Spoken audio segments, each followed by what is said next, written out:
Muy buenos días. A los organizadores, muchas gracias por invitarme a participar en esta importante jornada académica. Me correspondía como tema elegir algo sobre radioterapia en cáncer de próstata. Escogí la aplicación de la SBRT como boost en cáncer de próstata con riesgo elevado de recurrencia porque me pareció un tema interesante y muy actual. La SBRT, por sus siglas en inglés, Stereotactic Body Radiation Therapy, es la administración de tratamiento de radioterapia externa de altísima precisión. Dentro de otros requerimientos, exige contar con un equipo que permita administrar tratamientos de radioterapia con una precisión por debajo del milímetro, poder hacer tratamiento en un número reducido de fracciones, ojalá 5 o menos, poder administrar una dosis muy alta de radiación por fracción, ojalá mayor de 6 Gray, y lo más importante, que ofrezca la garantía de corrección del movimiento en tiempo real durante toda la fracción de tratamiento, es decir, que el sistema sea capaz de todo el tratamiento, toda la fracción completa, estar corrigiendo el movimiento del target, no en parte de la fracción como hay algunos sistemas, sino como cuando se hace por tracking de fiducias. Obviamente que los pacientes también tienen que reunir una serie de condiciones especiales como por ejemplo tener marcas fiduciales intraprostáticas, que su PTB se pueda delinear como resultado de la fusión de imágenes del TAC con la resonancia magnética y si es posible con el PET. También si se pudiera contar con un espaciador rectal tipo Space OR o ácido hialurónico sería súper interesante, sobre todo para la dosimetría de la pared anterior del recto. Se deben contar con los accesorios rígidos de inmovilización, pero que al mismo tiempo sean confortables, de manera que, aunque el equipo sea capaz de corregir el movimiento del target, el paciente esté lo más estable posible durante todo el tratamiento y así el tratamiento fluirá mucho más rápido porque hay que hacer pocas correcciones. Y también hay casos donde hay que sincronizar el ciclo respiratorio con la administración del tratamiento por un movimiento exagerado del target, como sucede con los obesos mórbidos. Se define como un cáncer de próstata de riesgo elevado de recurrencia aquellos pacientes que se categorizan en los diferentes grupos de riesgo de la versión 1 de febrero del 2021 de las guías de tratamiento de la NCCN y que son cánceres de próstata de riesgo intermedio desfavorable, de alto riesgo y de muy alto riesgo. Solo a modo de recuerdo, se categoriza como cáncer de próstata de intermedio desfavorable pacientes que tienen uno o más de lo siguiente. Grado grupo 3 en la biopsia, es decir, un Gleason 4+3, o que tenga más del 50% de los cores positivos en la biopsia. O si no, que reúnan 2 o 3 factores de riesgo intermedio como son el estadio clínico T2B, T2C, un score de Gleason de 7, en este caso un 3+4, y tener un PSA entre 10 y 20. Se categorizan como cánceres de próstata de alto riesgo aquellos pacientes que no tienen características de muy alto riesgo y que tienen una característica de alto riesgo como pueden ser el estadio clínico T3A, tener en la biopsia un grado grupo 4 o grado grupo 5 y tener un PSA mayor de 20 nanogramos por mililitro. Y se categorizan como de muy alto riesgo los pacientes que tienen al menos una de las siguientes características. Un estadio clínico T3B o T4, tener un patrón primario Gleason 5 o tener 4 cores con grado grupo 4 o 5. O si no, tener 2 o 3 características de alto riesgo que son las que acabo de mencionar cuando se categorizan los pacientes de alto riesgo. ¿Qué tenemos nosotros en la evidencia? ¿De dónde partimos? Pues partimos de que hay bibliografía de nivel 1A de evidencia que nos dice que aparte de las otras modalidades de tratamiento en cáncer de próstata con alto riesgo de recurrencia, El tratamiento estándar con la radioterapia es la radioterapia altamente conformada, siempre en régimen de escalonamiento de dosis. Siempre hay que intentar administrar sobre el target la dosis más alta posible de manera segura. También sabemos por la evidencia que de todos los diferentes métodos de escalamiento de dosis que existen en radioterapia, hasta ahora los mejores resultados se han obtenido con la combinación de radioterapia externa conformada y la braquiterapia intersticial. Eso que casi que prácticamente no tiene discusión. Esta combinación de radioterapia externa y braquiterapia arroja los mejores resultados en términos de control de la enfermedad. Sin embargo, no todos los pacientes son candidatos ideales para braquiterapia por muchas razones. Hay dificultades técnicas, hay dificultades anatómicas y sobre todo ahora, en época de pandemia, nuestros expertos nos aconsejan disminuir la frecuencia de visitas a quirófano a hacer procedimientos invasivos.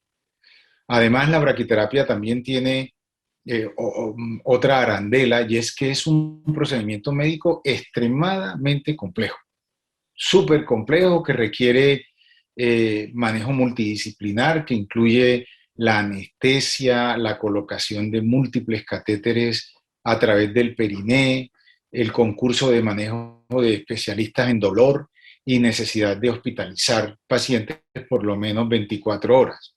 Y además de todo, se necesita contar con un operador de mucha experiencia en el procedimiento de braquiterapia intersticial, que no es un procedimiento menor. Basado en esto, se han intentado muchísimas maneras de hacer un escalamiento de dosis diferente a la braquiterapia. Se han ensayado maneras de hacerlo con radioterapia externa. Una de ellas es la radioterapia, la SBRT, en cualquiera de las plataformas que existen en el mercado con la que la institución disponga y con la que el operador se sienta más confiado. ¿En qué se justifica que se pueda aplicar SBRT en los pacientes? Pues en que la distribución de dosis de la SBRT es muy, pero muy parecida a la distribución de la braquiterapia. Sobre todo en la zona de las altas dosis se parece mucho. Obviamente todos sabemos que en las dosis bajas no se parece en nada un tratamiento con radioterapia externa a una braquiterapia, pero en las dosis altas sí. Es más, algunos autores justifican el uso de la SBRT porque dicen que pueden manipular las zonas de alta dosis alrededor de la uretra y alrededor de la pared anterior del recto, como en este ejemplo, donde aquí vemos que la curva no se puede modificar porque si la modificáramos podríamos perder la cobertura del target. Esta es la justificación por qué los investigadores han decidido utilizar la SBRT en reemplazo de la braquiterapia y la combinada con radioterapia externa con intención curativa. Aunque la literatura es bastante limitada, la combinación de radioterapia externa conformada y la SBRT en reemplazo de la braquiterapia parece ser un abordaje muy interesante en el manejo curativo del cáncer de próstata con elevado riesgo de recurrencia, como veremos a continuación. Este sería un ejemplo de cómo se combina la radioterapia externa en la parte superior, que en este caso es una radioterapia de intensidad modulada, con la SBRT, que es planeada en un CyberKnife, donde vemos un ajuste casi perfecto de la dosis que se quiera administrar sobre el volumen prostático, con un respeto profundo por los límites de dosis en los órganos vecinos, tanto en la SBRT como en la IMRT. Esta tabla intenta resumir la experiencia que hay en el mundo en escalamiento de dosis con papeles significativos. Esto aquí arriba es la radioterapia externa con o sin braquiterapia. Y abajo la radioterapia externa combinada con SBRT. Obviamente, lo primero que viene, que notamos es que estos son estudios maduros, hechos a principios de siglo. En esto hay dos papeles muy clásicos, ambos con radioterapia externa exclusiva. El doctor Zelewski dando 81 Gray en 45 fracciones, y el doctor Kupelian 70 Grays en 28 fracciones, que esta dosis equivale aproximadamente a 84.4 Grays en fracciones de 1.8 Gray por día. Estas son dos series muy importantes de baja tasa con radioterapia externa, y estas dos de alta tasa con radioterapia externa son papeles muy significativos en la literatura y referencia para todo lo que se trata radioterapia en escalamiento de dosis. Podemos ver que hay una supervivencia libre de fracaso bioquímico que ronda entre el 58 y el 69%, con una toxicidad genitourinaria tardía, grado 2 o grado 3, que oscila entre un 5.2 y un 23%, y una toxicidad gastrointestinal que ronda entre el 2 y el 6.6%. Si nos fijamos en todas las series de radioterapia externa con SBRT, vemos la primera diferencia. Estos son estudios mucho más recientes. Tienen un número más reducido de pacientes, aunque hay unas series importantes con más de 100 pacientes. También tienen un seguimiento discreto. Sin embargo, hay alguna serie con seguimientos por encima de los 5 años, como la del doctor Pasquieri y la papel también clásico del doctor Katz. Podemos observar que casi todos los investigadores administraron radioterapia externa 45 Grays y dieron un boost con SBRT de 21 Grays en 3 fracciones. Algunos de estos autores dieron los mismos 21, 20 Grays en 2 fracciones. Vemos unas cifras súper interesantes de fracaso, de supervivencia libre de fracaso bioquímico. Son unos números, pero muy, muy altos en comparación a los que se obtienen con los de escalamiento de dosis con radioterapia externa y braqui. Sin embargo, si nos damos cuenta, hay muchos de estos números expresados a 2 años, a 3 años, a 4 años, mientras que estos son todos expresados a 5 años. De todas maneras, sigue siendo interesante contar con estos números. La toxicidad tardía es prácticamente calcada a la que se obtiene con las otras modalidades terapéuticas, tanto en el ambiente genitourinario como en el ambiente gastrointestinal, con unos números muy de cero en alguna serie de muy corto seguimiento todavía. Esta gráfica es una gráfica clásica de todos los papeles que hay publicados de SBRT más radioterapia externa. Un descenso vertiginoso y muy, muy rápido de la caída en la calidad de vida en el ambiente gastrointestinal, urinario y sexual, pero una recuperación súper rápida, prácticamente aguda, hasta casi alcanzar el nivel normal en todos los ambientes, gastrointestinal, urinario y sexual, en comparación con las gráficas de la radioterapia externa combinada con braquiterapia, bien sea la 3D conformal o la IMRT. La caída es más lenta y la recuperación mucho más lenta. Esa es la principal diferencia entre esas modalidades terapéuticas. Se puede concluir, por tanto, que la combinación de la radioterapia externa y la SBRT es factible, reproducible y segura. Que los datos iniciales de supervivencia libre de fracaso bioquímico, de toxicidad tardía, tanto genitourinaria como gastrointestinal, y los datos preliminares de calidad de vida son comparables con otros estudios de escalamiento de dosis con radioterapia externa, con o sin braquiterapia. Y también, muy importante, hacer notar que el seguimiento de las series de SBRT publicadas hasta ahora es muy corto y amerita de un seguimiento más largo. En nuestra ciudad, en Bucaramanga, Colombia, en nuestra institución, la Clínica Ardila Lule, desde noviembre del año pasado hemos iniciado nuestro propio protocolo de radioterapia externa más SBRT. La radioterapia externa la hacemos con IMRT helicoidal en un tomotherapy.